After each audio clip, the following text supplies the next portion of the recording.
সবাইকে স্বাগত আমার প্রথম ব্লগে।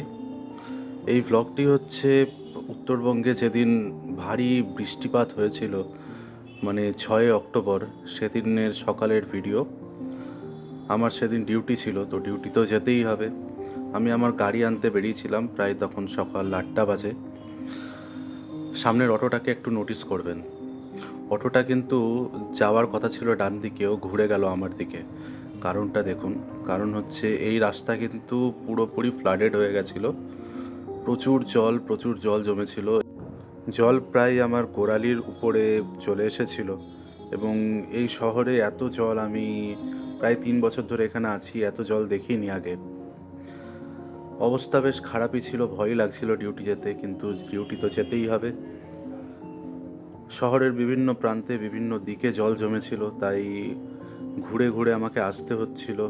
এই জায়গাটা মনে রাখবেন, ভিডিও শেষে দেখাবো আবার এই জায়গার অবস্থা। ওই যে জায়গাটা দেখালাম, ওইখান দিয়ে আমি যেতে পারিনি, আবার আমাকে ইউটার্ন নিয়ে ঘুরতে হয়েছিল। অনেক কষ্টে এদিক ওদিক করার পরে আমি ফাইনালি ন্যাশনাল হাইওয়ে ধরি, এবং ন্যাশনাল হাইওয়েতে সেরকম জল জমেনি। তো আমার ডিউটি যেতে ন্যাশনাল হাইওয়ে ধরার পর খুব একটা অসুবিধা হয়নি, বরং বেশ ভালোই লাগছিল গাড়ি চালাতে। হালকা হালকা বৃষ্টি পড়ছিল, ততক্ষণে বৃষ্টি অনেকটাই কমে গেছে। হসপিটালের পাশাপাশি চলে এসেছি, ট্রেন যাচ্ছে। এবং দেখুন আমাদের কোয়ার্টারের সামনের অবস্থা। খানিক বৃষ্টি হলেই জল জমে যায়। এখান দিয়ে হেঁটে পার করা তো খুবই মুশকিল। আমাদের কোয়ার্টার থেকে রাত্রেবেলাতেও যাওয়া আসা করতে হয় বারবার, সে রাত 2টো হোক 3টে হোক, খুব অসুবিধা হয়। আর জলের নিচে যে কি থাকে কেউ জানে না, বিষধর সাপও আছে, অনেক সময় আমরা দেখেওছি। তো এবারে আমি গাড়ি পার্ক করছি এখানে। দেখুন, এটা আমাদের কোয়ার্টার। বাঁ দিকে সিস্টারদের কোয়ার্টার, ডান দিকে ডক্টরস কোয়ার্টার। আমাদের কোয়ার্টারের সামনে এরকম জল জমে যায়। বেশি বৃষ্টি হলে সিঁড়ির উপর অবধি জল চলে আসে। তারপর আমার ওপিডি শুরু হলো। আজকে তুলনামূলকভাবে পেশেন্ট কমই ছিল অন্য দিনের তুলনায়, কারণ বৃষ্টিটা বেশ ভালোই হয়েছিল এবং অনেক জায়গায় বন্যা পরিস্থিতি তৈরি হয়েছিল। অনেক জায়গায় খবর পাচ্ছিলাম যে জঙ্গলের জন্তু জানোয়ার অনেকে ঢুকে গেছিলো, যেমন গন্ডার এখনও অবধি আছে একটা গ্রামে, আমাদের পাশেই একটা গ্রামে এখনও একটা গন্ডার আছে। হরিণ ঢুকে পড়েছে, বাইসন ঢুকে পড়েছে। এইগুলো হামেশাই হতে থাকে নর্থ বেঙ্গলে। আমরা মাঝে মাঝেই খবর পাই যে হাতি ঢুকে গেছে কোনো গ্রামে, মানুষ মেরে ফেলেছে। এবং কদিন আগে খবর পেলাম 2জন মারা গেছে, ওয়াইল্ড বোর নাকি অ্যাটাক করেছিল। তারপর ওপিডি শেষে আমার ওয়ার্ডে কিছু কাজ থাকে, সেগুলো শেষ করলাম। তারপরে কাজ শেষ করে আমি চললাম আমার কোয়ার্টারের দিকে, কারণ খাবারটাও তো খেতে হবে। অনেকটাই বেলা হয়ে গেছিলো সেদিন, প্রায় 3টে বেজে গেছিলো। সামনে যে গ্রিলে ঘেরা বাড়িটা দেখছো, সেটা নতুন তৈরি হয়েছে। সেখানে পেশেন্টদের রিলেটিভদের থাকার জন্য একটা ব্যবস্থা করা হয়েছে, এখনও সেইভাবে শুরু হয়নি।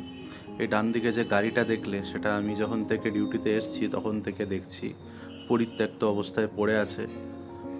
সামনে যে রাস্তাতে সকালবেলায় দেখলাম যে জল জমেছিল, সেটা অনেকটাই জলটা নেমে গেছে দুপুর গড়াতে গড়াতে। এখনও কাদা কাদা হয়ে আছে, একটু হাঁটতে অসুবিধা হচ্ছিল, বিভিন্ন জায়গায় একটু স্লিপারি ছিল। সাবধানে হাঁটতে হাঁটতে পাথুরে রাস্তা অতিক্রম করে কোয়ার্টারের দিকে এগিয়ে চললাম। কোয়ার্টারের 2 তলায় আমার থাকার জায়গা, এবং 2 তলায় সিঁড়ি দিয়ে উঠেই ডান দিকে একটা বড় ছাদ পড়ে। সেখানে চারিদিকে অনেক সুন্দর সুন্দর গাছ আছে, খানিকটা ছায়া দেয়। এবং এই কুকুরটি হলো আমার সবসময়কার কম্প্যানিয়ন। ও সবসময় এখানেই থাকে, 2 তলায় বসে থাকে। এবং সম্প্রতিকালে ও সম্ভবত প্রেগনেন্ট, সেটা কয়েক মাস এর আগে জানা যাবে না। এটা আমার কোয়ার্টারের পেছনের ভিউ। এটা আমার নিজের পার্সোনাল একটা রেন ফরেস্ট। আমার খুব ভালো লাগে এই জায়গাটা। আর আজকের দুপুরের মেনু হচ্ছে এটা: ঘুগনি সকালের ছিল, ডিম, একটু বিউলির ডাল, আলু সেদ্ধ এবং একটু আলু ভাজা। ভাতটা নিজেই বেড়ে নিচ্ছি, একটু গরম করে নিয়েছিলাম গ্যাসে, কারণ সকালবেলায় মাসি বানিয়ে যায়, তারপরে ঠান্ডা হয়ে যায় আমি আস্তে আস্তে কোয়ার্টারে।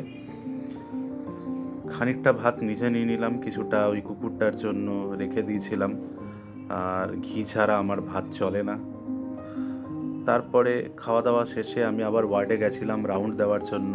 তো এর সাথে দেখা হলো, এ আমাকে দেখে ম্যাও করলো, আর দেখো এরাও চলে আসছে আমার পেছন পেছন। এরা আমার বডিগার্ডের মতো, সকালে রাতে যেখানেই যখনই আমি যাই আমার পেছন নেয় ওরা, আর পরিবর্তে চায় শুধু ওরা একটু বিস্কুট। এরা মাত্র এখানে 2জন আছে, কিন্তু আরও 3জন আছে, 3টে কুকুর আরও আছে যারা আমার সঙ্গে থাকে।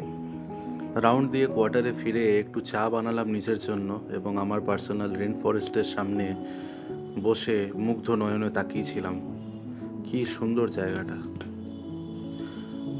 এর মাঝখানে পেশেন্ট আসতে থাকছিল এবং আমাকে ওয়ার্ড বারবার যেতে হচ্ছিল।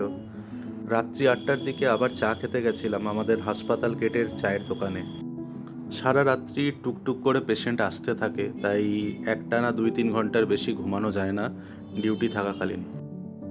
পরের দিন সকাল হতেই আবার হসপিটালে রাউন্ড দিতে চলে এলাম। দেখো এরা আবার আমার পিছু পিছু আসছে। আমি যেখানেই যাই, যখনই যাই, এরা কিন্তু আমার সঙ্গ নেই। এই যে অপেক্ষা করছে আমি কখন রাউন্ড শেষ করে বিস্কুট দেবো ওদেরকে। বেশ কয়েকজন পেশেন্ট ছিলেন মেল এবং ফিমেল ওয়ার্ডে। আমি রাউন্ড শেষ করে যাদের নতুন অ্যাডভাইস দেওয়ার তাদের দিলাম, এবং বাকিদের ডিসচার্জ করে বাড়ির উদ্দেশ্যে বেরিয়ে পড়লাম। আজকে দেখো ওয়েদারটা খুব সুন্দর, একটা রোদ বেরিয়েছিল এবং কোথাও সেরকম জল জমা দেখতে পাচ্ছিলাম না। আবার ন্যাশনাল হাইওয়ে ধরলাম। ভিডিওর প্রথমেই বলেছিলাম এই জায়গাটা মনে রাখতে। আজকে দেখো এই রাস্তায় একদমই জল নেই, পুরোটাই নেমে গেছে। সকালবেলায় কালকে যখন এই রাস্তা দিয়ে আসছিলাম তখন কিন্তু আমি এদিক দিয়ে ডিউটি যেতে পারিনি, এখান থেকেই আমাকে ইউ টার্ন মারতে হয়েছিল। আজকের ভ্লগ এখানেই শেষ, দেখা হবে পরের ভ্লগে।